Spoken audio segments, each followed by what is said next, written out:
안녕하십니까. 사막의 생수입니다. 모세 이야기. 아론이 지팡이로 뱀을 만들다. 출애굽기 7장 8절에서 14절 말씀. 모세가 그의 아내와 두 아들들을 이끌고 애굽으로 올 때 하나님의 지팡이를 들고 왔습니다. 실상 그 지팡이는 모세의 지팡이였습니다. 출애굽기 7장 9절에 하나님께서 바로가 너희에게 이르기를 너희는 이적을 보이라 하거든 너는 아론에게 말하기를 너희 지팡이를 들어서 바로 앞에 던지게 하라. 그것이 뱀이 되리라고 하셨습니다. 원래는 모세의 손때 묻은 지팡이였지만 하나님께서 능력의 지팡이로 만들어 주셨던 것입니다. 역시 출애굽기 17장 9절에서 이스라엘이 아말렉과 싸울 때 모세는 이 지팡이를 손에 잡고 산꼭대기에 서서 기도했습니다. 아론은 왜 지팡이를 가지고 있었을까요? 이 지팡이는 모세의 손에 들렸던 것이며 하나님의 명령대로 모세가 아론에게 지팡이를 주어서 애굽 왕 바로와 대면하게 했던 것입니다. 물론 아론이 자신의 지팡이를 가졌는지 아닌지는 모르겠지만 아론이 바로 앞에 가지고 간 지팡이는 하나님의 지팡이임에 분명합니다. 모세는 호렙산에서 하나님의 말씀대로 지팡이를 던져서 뱀으로 변했고 꼬리를 잡아서 다시 지팡이로 변했던 경험이 있습니다. 이 지팡이는 모세가 애굽 왕 바로를 대적하여 이스라엘 백성들을 구출해내고 광야길로 나와 아말렉을 대적하고 마지막 가나안 땅이 보이는 모압 평지까지 인도하는데 이 지팡이를 사용했습니다. 모세의 지팡이는 목자의 지팡이므로 약 2m 정도로 긴 지팡이였다고 합니다. 물론 하나님은 모세 이후에도 여호수아와 유다 다윗을 통해서 여호와의 지팡이를 주셨습니다. 지팡이는 하나님의 권능, 하나님의 의, 하나님의 계명, 하나님의 심판 등등 다양하게 하나님의 주권을 드러낼 때 사용되어집니다. 여기서 지팡이는 나무의 가지, 막대기, 지팡이 또는 비유적으로 지파의 의미로 쓰여집니다. 모세에게 지팡이는 하나님의 지팡이였고 아론의 쌍난 지팡이는 하나님의 정통성, 권위의 상징이었고 이새의 홀은 다윗의 가지며 나사렛 사람 예수 그리스도이십니다. 다윗은 예수 그리스도를 환상 중에 보며 시편 45편 6절에 하나님이여 주의 보좌가 영영하며 주의 나라의 홀은 공평한 홀이니이다 라고 감동으로 벅차했습니다. 결국 모세에게 들려진 하나님의 지팡이는 애굽 세상에서 죄 가운데 빠져서 고통당하는 인간들을 구원하시려고 하나님이 보내신 구원의 지팡이, 즉 메시아 예수 그리스도이신 것입니다. 모세, 바로와 다시 만나다. 지팡이 대결. 첫 번째 모세와 바로의 대결에서는 모세가 패했습니다. 그것은 모세가 자기의 말로 했기 때문입니다. 두 번째 모세는 하나님의 명령으로 다시 바로를 대면하게 됩니다. 먼저 결론으로 말하면 두 번째는 지팡이 대결이며 모세가 승리했습니다. 그 이유는 하나님의 지팡이로 했기 때문입니다. 모세를 만난 바로는 즉시 기적을 보여달라고 말했습니다.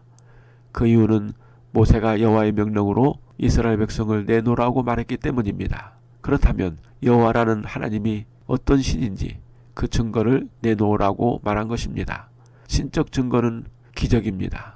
사람이 행할 수 없는 신이라는 증거나 전조를 보여달라는 것입니다. 만일 모세와 아론이 여호와의 신적 능력을 보여주지 않는다면 앞에서처럼 역시 불안당이나 애굽의 노예들을 빼앗아가려는 사기꾼, 협작꾼으로 바로가 몰아버릴 생각이었던 것입니다.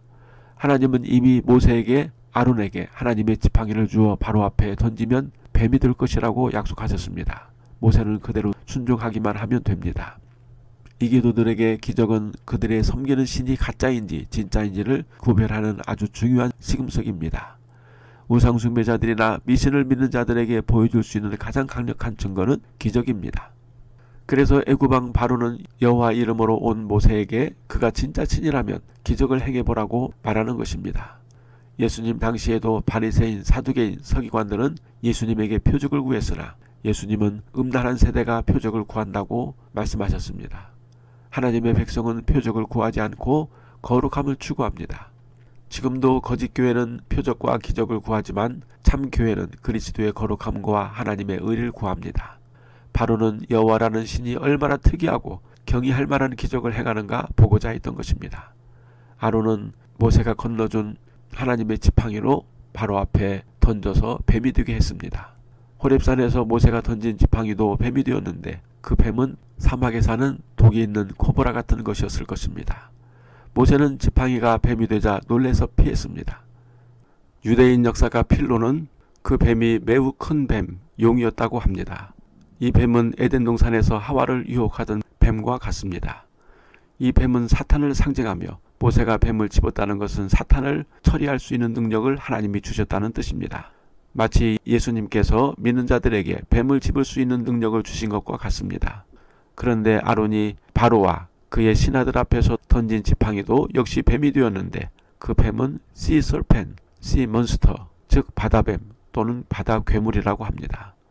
70인역에서는 이것을 나일강에 사는 악어나 사람을 집어삼키는 큰 고래 같은 것이라고 번역했습니다. 히브리 유아들이 나일강에 버려졌을 때 이 큰 물고기 혹은 악어가 아가리를 벌려 집어삼켰다고 합니다. 이 뱀은 애굽의 신이기도 합니다. 바로는 아론의 지팡이가 뱀으로 변하자 애굽의 술객들을 불러서 뱀마술을 행하게 했습니다.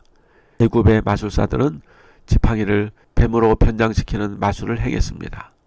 애굽의 마술사들은 두 가지 종류가 있는데 박사와 술사입니다. 박사는 말 그대로 하면 현명하지만 교활한 자들입니다. 술사는 주문을 속살거리며 마술을 거는 자입니다. 이들은 미래의 비밀을 예언하거나 또는 미래의 재앙을 알아맞혀서 마치 운명을 주장하고 굉장한 것들을 아는 것처럼 가장하여 사람들을 현혹하고 속이는 자들입니다. 이들이 마술을 행하는 방법은 사람들 눈앞에 안개 같은 분물을 뿌려서 속임수로 마치 놀랍고 엄청난 일을 행하는 것처럼 꾸미는 것입니다. 마치 현대의 마술사나 최면술사 또는 영매와 같습니다. 그들은 사람들의 눈을 눈부시게 하고 눈앞이 번쩍이게 해서 실제 하지 않는 것을 보는 것처럼 사악하고 마귀적인 기교로 헛것을 보여주는 것입니다. 단체 최면이라고 할 수 있습니다. 과거의 한국교회도 기도원 운동이나 은사운동이 활발할 때 단체로 최면을 걸어 수백 명 수천 명을 쓰러뜨려 입신을 하게 하고 환상을 보게 하기도 했습니다. 물론 다 악령의 역사입니다. 디모데후서 3장 8절에 이 두 마술사를 얀네와 얀브레라고 했습니다. 요세푸스는 이 마술사를 멤피스 주변에 사는 제사장이라고 말하기도 합니다. 그 장소는 아우사나인데 나일강 동쪽에 위치하고 매우 쾌적한 고대 도시로 마술사들의 도시라고 불리워집니다. 그런데 이상한 현상은 마술사들의 지팡이가 뱀으로 변했을 때 아론의 지팡이가 그들의 지팡이를 삼켜버렸다고 기록하고 있는 것입니다. 이게 무슨 말일까요? 바로의 마술사들이 만든 것은 진짜 뱀이 아니라 환영, 사이버, 가상현실이기 때문에 모세와 아론은 속지 않았고 단지 지팡이끼리의 대결이 되어버린 것입니다. 뱀의 대결은 가상현실이므로 영적인 의미가 있습니다. 여호와 하나님의 권세가 바로의 신인 뱀의 권세를 물리친다는 뜻입니다. 창세기 3장 15절 내가 너로 여자와 원수가 되게 하고 너의 후손도 여자의 후손과 원수가 되게 하리니 여자의 후손은 내 머리를 상하게 할 것이요 너는 그의 발꿈치를 상하게 할 것이니라. 태초에 에덴 동산에서 뱀은 하와를 넘어뜨렸습니다. 그러나 하나님은 예수 그리스도가 이 세상에 오셔서 뱀의 머리, 사탄의 권세를 깨뜨리실 것이라고 말씀하셨습니다. 그러한 여호와의 약속을 눈으로 보여주는 장면이 바로 아론의 지팡이가 술사들의 지팡이를 삼켜버린 것입니다. 근동에서는 고대부터 지금까지 뱀마술이 토착화되어 있습니다. 뱀마술에 이용되는 뱀은 코브라인데 피리를 불어 춤추게 한다든지 뱀과 입맞춤을 한다든지 현재에도 뱀마술이 성행하고 있습니다. 그런데 하나님은 왜 이러한 유치한 뱀마술을 가지고 애굽왕 바로와 대결을 하게 하셨을까요? 왜냐하면 이 코브라는 바로의 왕권을 상징하며 바로의 왕관의 중앙에 코브라 형상이 새겨져 있기 때문입니다. 애굽은 고대로부터 태양신 라를 숭배했는데 둥근 태양 형상의 주위에 코브라가 둘러싸고 있는 왕관을 바로가 쓰고 있습니다. 애굽왕은 태양신 라이지만 독사에게 물려 죽었다는 전설이 있기 때문입니다. 그러므로 아론의 지팡이가 독사로 변하고 바로의 마술가들이 만든 독사는 사이버 환영이며 가상현실일 뿐이고 오히려 바로의 마술사들의 지팡이를 집어삼킴으로 여호와 하나님은 태양신보다 강하신 분이고 모세와 아론은 애굽 술사들이 대적할 수 없는 여호와의 사자라는 사실을 입증하고 있는 것입니다. 하나님은 유치한 자들에게 유치한 방법으로 미신적인 자들에게는 더 큰 하나님의 기적과 능력으로 보여주고자 하신 것입니다.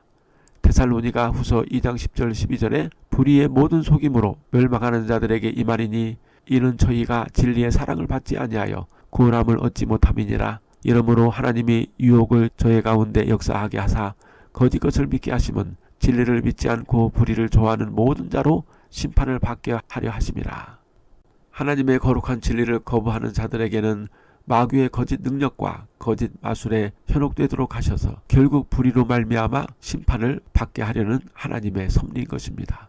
하나님의 진짜 능력은 거룩하심과 거룩함으로 빛나는 영광입니다. 거짓 없는 사랑, 거룩한 영광, 그리고 편치 않는 불후의 진리가 하나님의 참모습입니다. 기적과 겉으로 보여지는 능력은 하나님의 거룩한 진리를 믿지 않는 자들에게 던져진 지옥의 미끼에 불과한 것입니다. 지금도 애구방처럼 진리를 거부하고 거짓 능력과 마술사들의 헛된 속임수를 사용하여 세상에서 권세와 부귀영화를 누리려는 자들에게는 얼마든지 마귀의 역사, 귀신의 역사가 활개치고 있는 것입니다. 그러나 마지막에는 여호와의 지팡이 예수 그리스도께서 마귀의 권세와 속임수를 깊은 무적행으로 다 던져버리고 말 것입니다. 아론의 지팡이가 애굽술사들의 지팡이를 집어삼킨 것처럼 말입니다. 그러나 바로의 마음에 강박하여 그들을 듣지 아니하니 여호와의 말씀과 같더라. 출애굽기 7장 13절 말씀. 로마서 9장 18절에 그런즉 하나님께서 하고자 하시는 자를 긍휼히 여기시고 하고자 하시는 자를 강팍해 하시느니라.